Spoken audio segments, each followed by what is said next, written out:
suis enchantée de vous accueillir aujourd'hui pour ce premier club de la presse en français de Ranet Plus. Merci à tous ces journalistes francophones ou francophiles de participer aujourd'hui. D'abord, Radio 24, Gigi Donelli de Milan, notre radio membre donc. On a aussi Pierre Benazé avec nous de Radio France Internationale. Bonjour. Et Oliver Grimm, bonjour. Bonjour. De Presse, le journal quotidien viennois. Vous êtes tous les deux correspondants à Bruxelles, mais j'aimerais commencer avec un petit tour parce que vous êtes représentants de trois pays eurosceptiques. Les élections de 2019 ont révélé des taux très élevés de participation, de popularité des eurosceptiques. Donc j'aimerais voir un an et plus après la Covid-19, à l'aube de la fin de la pandémie, quel est l'état des lieux de cet euroscepticisme, en commençant peut-être par vous, Gigi Donelli, en Italie. Alors bonjour encore, merci Hermine. Donc il faut quand même dire que l'Italie n'était pas normalement un pays eurosceptique.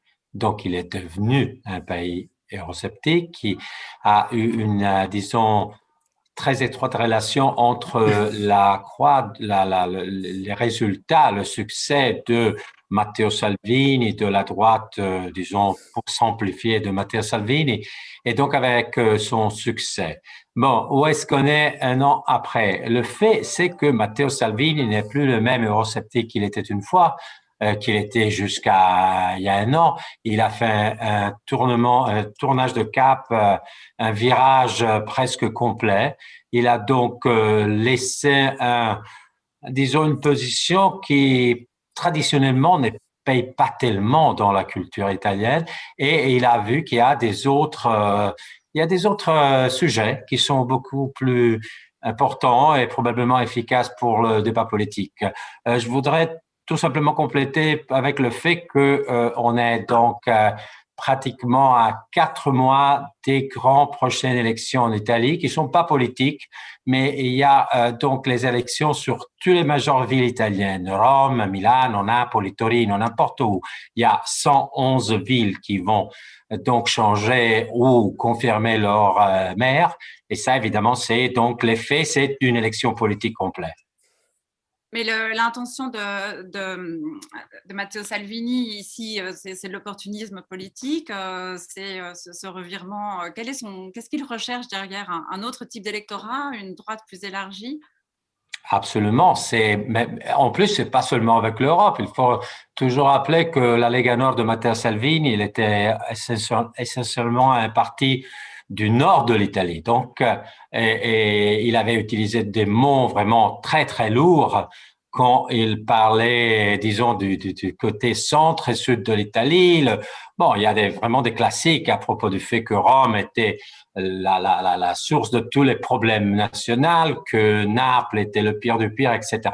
Non, c'est tout simplement le changement parce que quand la Lega, comme on dit en Italie, il a pensé d'être un parti du governo. Donc, l'objectif de Salvini, c'est d'être le prochain Premier ministre.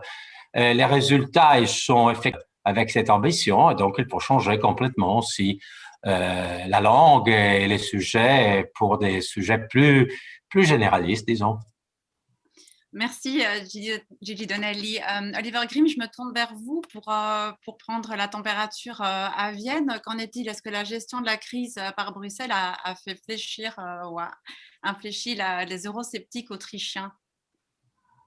C'est un peu difficile de dire parce qu'on n'a pas vraiment encore des sondages qui lient les deux aspects, la crise et l'euroscepticisme. On a bien sûr le dernier Eurobaromètre qui était publié il y a quelques jours et qui montrait encore une fois que l'Autriche prend en fait la tête ou l'arrière du peloton de l'euroscepticisme en Europe. Ce sont que 34 d'Autrichiens qui ont une image très ou assez positive de l'Union européenne. C'est 14 points moins que la moyenne en Europe.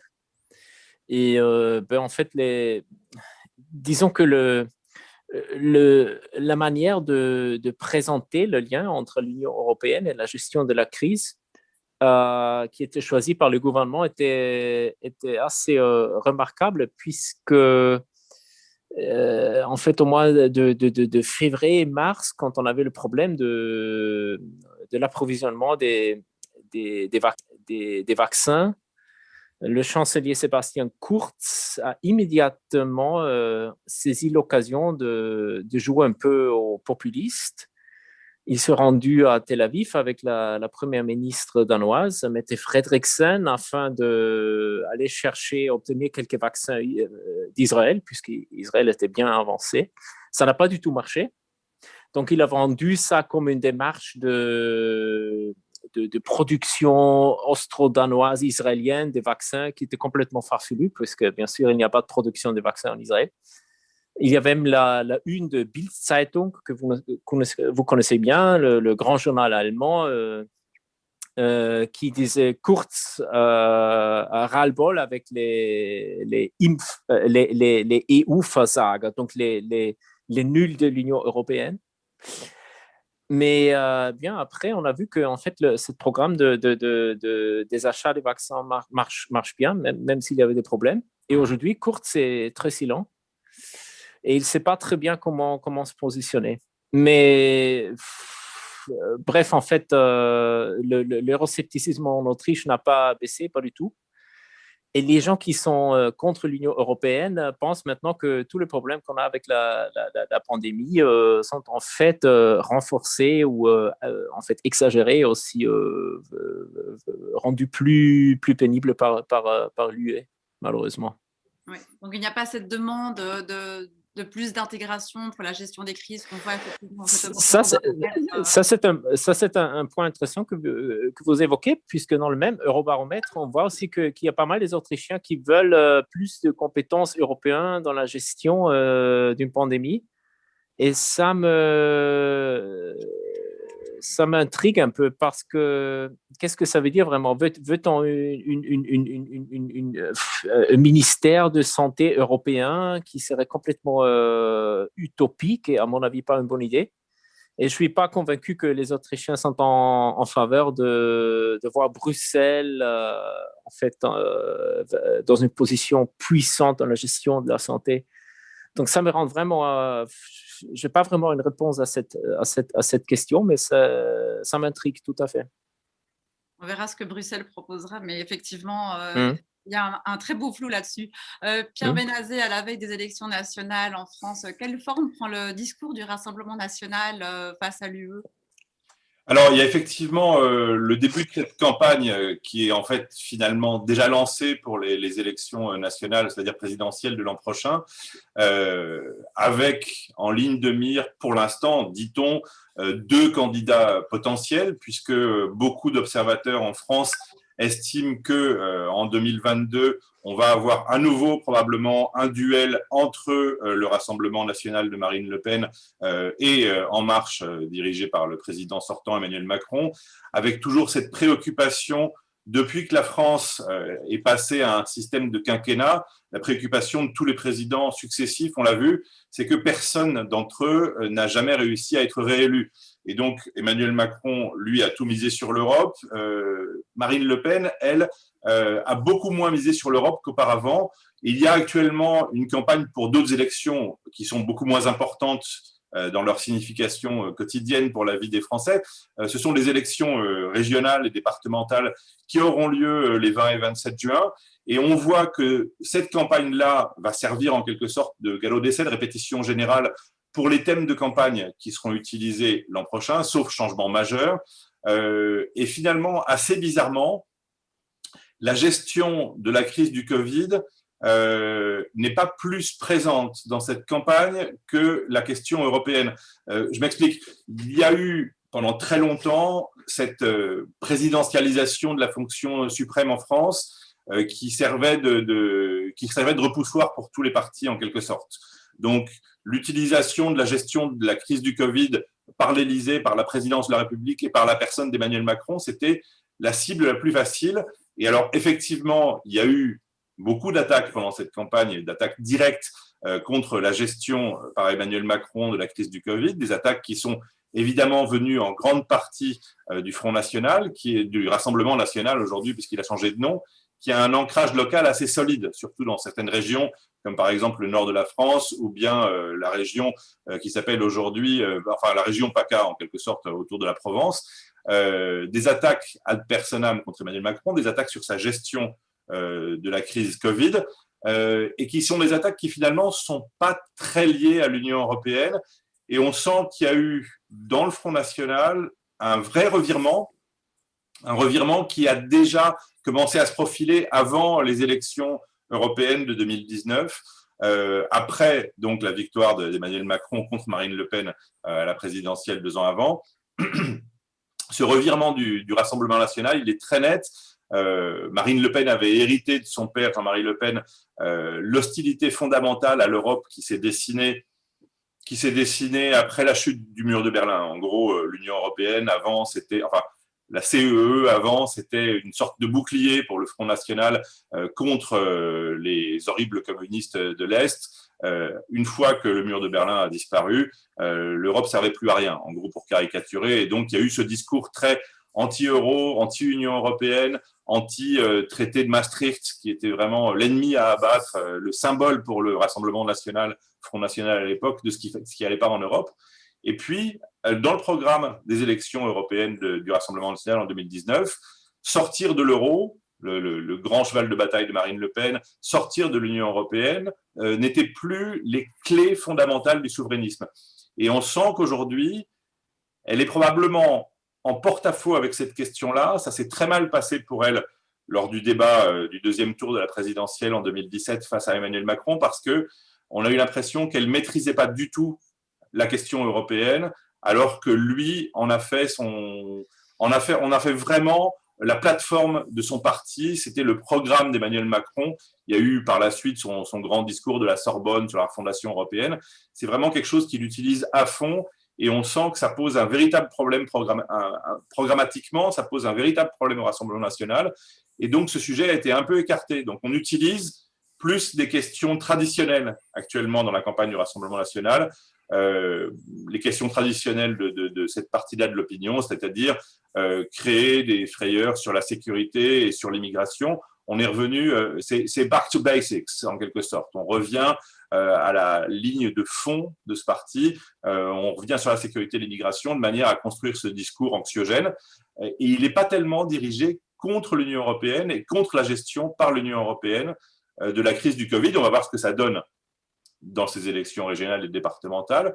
Mais pour l'instant, l'impression générale est que ce sujet européen est relativement absent. L'euroscepticisme est finalement relativement absent. Les Français ont surtout comparé ce qui se passait en France avec ce qui se passait ailleurs. Et ailleurs, c'est toujours mieux parce qu'ailleurs, c'est toujours l'Allemagne. Et quand on parle de choses qui fonctionnent bien en Europe, quel qu'ait été le résultat de la lutte contre le Covid en Allemagne, les Français ont toujours trouvé que c'était mieux de l'autre côté du Rhin. Et finalement, l'œuvre de l'Union européenne, elle n'est pas vue de manière si négative que ça, étonnamment. Oui, et en fait, si je continue avec vous, Pierre, c'est ce qui était étonnant, c'est cette banalisation du discours des eurosceptiques, et notamment dans la campagne française. Enfin, on a vu quand même Michel Barnier, grand européen pour beaucoup, se présenter donc chez les Républicains, venir avec une proposition visant à arrêter l'immigration pendant quelques années. Qu'en est-il? Est-ce que en fait ce discours finalement n'est plus aussi porteur, n'est plus monopolisé par les eurosceptiques, mais c'est ouvert à toute la droite et parfois aussi à l'extrême gauche d'ailleurs? Alors effectivement, pour ce qui est de l'extrême gauche, c'est très clair. L'Union européenne, c'est le repoussoir. C'est l'Union européenne, pour l'extrême gauche française, est décrite comme le cheval de Troie du capitalisme galopant. La mondialisation, c'est la faute de l'Union européenne. La perte de pouvoir, la disparition de la fonction publique en France, la privatisation des grandes administrations françaises, de la Poste, de la SNCF ou que sais-je, tout ça, c'est de la faute de l'Union européenne. Pour l'extrême gauche française, l'Union européenne, c'est vraiment très utile, c'est beaucoup plus utile aujourd'hui qu'au Rassemblement national comme repoussoir. Ça, c'est pour cette frange-là de l'échiquier politique, c'est très net. Et on le sent dans le discours actuel de Jean-Luc Mélenchon, c'est toujours extrêmement présent, il l'a encore répété cette semaine, même si ce n'est pas l'outil principal. Et c'est vrai que pour la droite, vous parliez de Michel Barnier à l'instant, effectivement, il a pris une position extrêmement marquée sur cette question de l'immigration, qui n'est pas un thème traditionnel de la famille politique réelle de Michel Barnier, qui est plutôt quelqu'un de très centriste. Il a toujours été très légèrement, pas en porte-à-faux avec son parti, mais éloigné du centre véritable de ce qui était autrefois le RPR, sa famille d'origine, qui est aujourd'hui une droite en recomposition en France. Et c'est tout le problème, finalement, de l'échiquier politique français en juin 2021, c'est que la droite française est toujours en train de se chercher. Et on sent très bien que Michel Barnier est en train d'essayer de se positionner pour devenir le champion de cette droite qui, en réalité, n'est plus très présente sur l'échiquier politique. On a vu le Parti socialiste français perdre la totalité de ses moyens, de ses adhérents et de son audience après la défaite de François Hollande. Et puis finalement, pour LR, pour les Républicains, aujourd'hui, la position politique à adopter, elle n'est pas nette. Et donc, on sent très bien que chez les leaders de la droite française, et c'est là que cette intervention de Michel Barnier intervient, on sent très bien chez ces leaders de droite qu'il y a une recherche, une nouvelle position pour se positionner quelque part sur l'échiquier politique au milieu, entre Marine Le Pen et Emmanuel Macron. C'est vraiment un duel de personnes. Et donc, Michel Barnier a l'air d'être persuadé aujourd'hui qu'il va pouvoir revenir sur la scène politique nationale en utilisant sa notoriété récemment acquise, parce qu'il a quand même été absent très longtemps. 3 mandats de commissaire européen, c'est beaucoup en politique nationale française. On est très éloigné de ce qui se passe en France. Les Français ont tendance à considérer que quand on part de Paris, on part de Paris, qu'on soit à Bruxelles ou ailleurs. Voilà. Donc, Michel Barnier crée un discours, crée un langage qui n'est pas celui de la droite traditionnelle. Mais rappelez-vous, il y a eu quand même, malgré tout, dans les années 90, beaucoup de divisions au sein de la droite, sur le traité de Maastricht, par exemple. Il y a eu ensuite beaucoup de divisions au sein de la droite sur le traité constitutionnel européen, après la Convention pour l'avenir de l'Europe, qui a débouché sur la défaite du traité constitutionnel lors du référendum de 2005, comme aux Pays-Bas. Merci. Gigi Donelli, en Italie, on voit donc, tout comme en France, que l'Europe n'est plus ce repoussoir habituel, peut-être. Est-ce que c'est aussi dû à cette gestion, d'après vous, de la crise et notamment le plan de relance, le Next Generation EU, que l'Europe a retrouvé une certaine crédibilité ou une raison d'être, d'après vous? Absolument, oui. Disons qu'en entendant Pierre, mais aussi d'un côté, Olivier, quand il parlait du fait qu'il y a des actions politiques dans le deuxième cas en Autriche qui n'ont pas eu de succès. Donc, chez nous aussi, il y a eu le temps où Matteo Salvini pensait à la solution russe pour la crise pandémique, et donc c'était tout là la réponse. Mais après, il s'est rendu compte que maintenant, on est dans un pays qui fait plus d'1 million de piqûres, comment est-ce qu'on dit, de vaccins par jour. Donc, c'est absolument tombé le débat. On est vacciné jusqu'à, disons, on est partiellement vacciné parce que maintenant, il y a un grand thème de ceux qui vont pas faire la vaccination. Mais ça, c'est complètement notre discours. Ça peut pas être une responsabilité de l'Europe ou du gouvernement. En plus, il y a, oui, Mario Draghi. Bon, Mario Draghi, il a fait son discours quand il est devenu Premier ministre. Il a dit, évidemment, clair et fort, que son but, il était de construire le redépart de notre pays en relation très stricte avec l'Union européenne, qui a passé au moins 209 milliards d'euros. Et donc, Hermine, vous pouvez imaginer très bien que c'est un peu difficile de faire disons, l'accusation classique. Donc, il y a les autres thèmes. Et je veux dire, ça, c'est probablement maintenant. Ça veut pas dire que dans 2 mois, 3 mois, avec des problèmes qui peuvent arriver, bon, ça va pas changer. Donc, un passage un peu classique. Le fait, il faut aussi rappeler qu'il y a le déclin profond politique et humain par Silvio Berlusconi. Et donc, là, il y a un vide que Silvio Berlusconi a occupé de 1981 à maintenant comme le leader ou le grand-père de la droite maintenant classique. Et bon, il y a pas mal de gens qui veulent prendre sa place. Et c'est exactement ça que Matteo Salvini est en train de faire avec cette nouvelle attitude, disons, monsieur ou homme d'État. À la droite traditionnelle, au plus brûlante, est restée Madame Meloni, qui donc qui n'a pas honte, qui n'a pas aucun souci de attaquer systématiquement l'Union européenne sur la politique de la migration, etc., etc. Mais bon, évidemment, c'est un peu plus un débat interne parce que on n'imagine pas que Madame Meloni peut concourir à la place de Silvio Berlusconi dans le mois qui vient.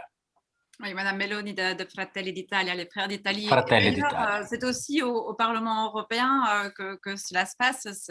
C'est vrai qu'après les élections de 2019, quand Marine Le Pen avait appelé à la création d'un grand parti d'eurosceptiques, ça ne s'est pas fait. Une des raisons, c'est d'ailleurs la Russie que vous avez évoquée, Gigi Donnelly. Il y en a eu d'autres. On n'a pas réussi, les eurosceptiques n'ont pas réussi à trouver un terrain d'entente. Pourtant, Orban, qui est sorti du Parti populaire de centre-droite, le PPE, a maintenant repris son bâton de pèlerin, il fait le tour des chancelleries. Quelles sont ses chances de réussir là où auparavant on a à chaque fois échoué? Oliver Grimm, qu'en pensez-vous?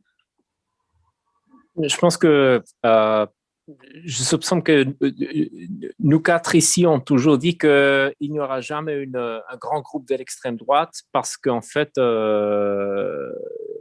les nationalistes ne trouvent pas une entente, puisque ce sont par définition des nationalistes et il y a toujours des points de friction.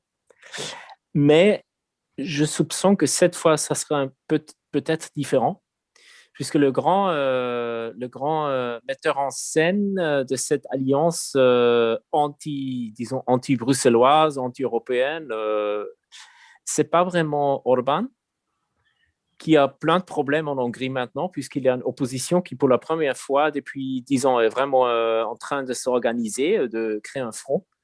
C'est plutôt Jarosław Kaczynski, l'homme fort et l'éminence grise du parti PiS, le parti au pouvoir en Pologne. Et si je parle avec mes amis, mes confrères polonais, ils m'expliquent que Kaczynski est très malin. Il sait qu'il faut juste maintenant saisir l'occasion de créer un groupe qui peut-être va juste exister pendant 1 an, 2 ans, 2 ans et demi, mais juste maintenant, puisque il y a plein de changements au Parlement européen qui vont arriver. Il y aura la question qui sera le prochain président, les vice-présidents, les chefs de commission, etc.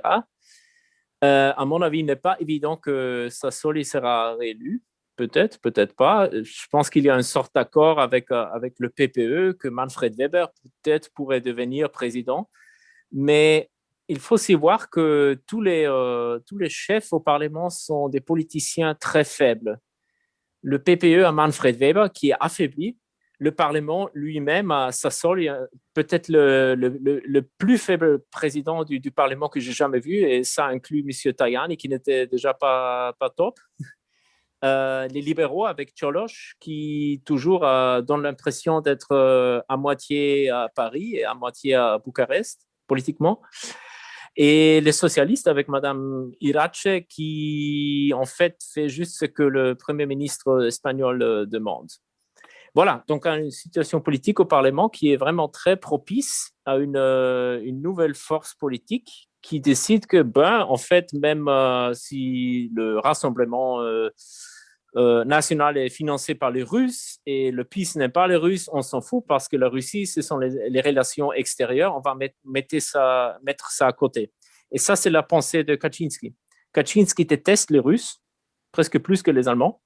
Mais il sait qu'en fait, on ne va pas se disputer avec les Français et les Italiens à cause des relations extérieures avec la Russie. Ce que compte pour lui, c'est d'utiliser le Parlement européen comme un vecteur pour ses intérêts politiques. Et c'est sa lutte contre une société ouverte, contre les droits fondamentaux, contre la Cour européenne, etc., etc., etc. Donc, c'est pour ça que je pense que cette fois, il y a vraiment une perspective qu'il y aura ce groupe qui sera peut-être le deuxième groupe au Parlement européen, plus grand que les social-démocrates. Et si ça arrive, ça va rendre aussi les choses beaucoup plus difficiles pour la Commission européenne. Madame von der Leyen, qui déjà maintenant essaie d'avoir une relation cordiale avec M. Morawiecki, le Premier ministre polonais. Et on verra qu'est-ce que ça veut dire pour l'état des droits, pour les valeurs européennes, etc., etc. Oui, Gigi Donnelly, qu'en pensez-vous? Est-ce qu'on pourrait voir dans ce grand parti à la fois la Lega Nord et les Fratelli d'Italia s'entendre, accepter de se mettre un petit peu derrière Orban ou Kaczynski, ou est-ce que les égos seront quand même trop forts finalement? Non, je crois pas, franchement. Je crois pas, comme Olivier disait au début de cette intervention, les nationalistes sont très nationalistes. Donc, Monsieur Orban, il ne représente, il n'a pas la dimension générale et politique vue d'un point de vue italien, je veux dire, qui a cette possibilité. La Kaczynski avec le PiS, la Pologne est très loin.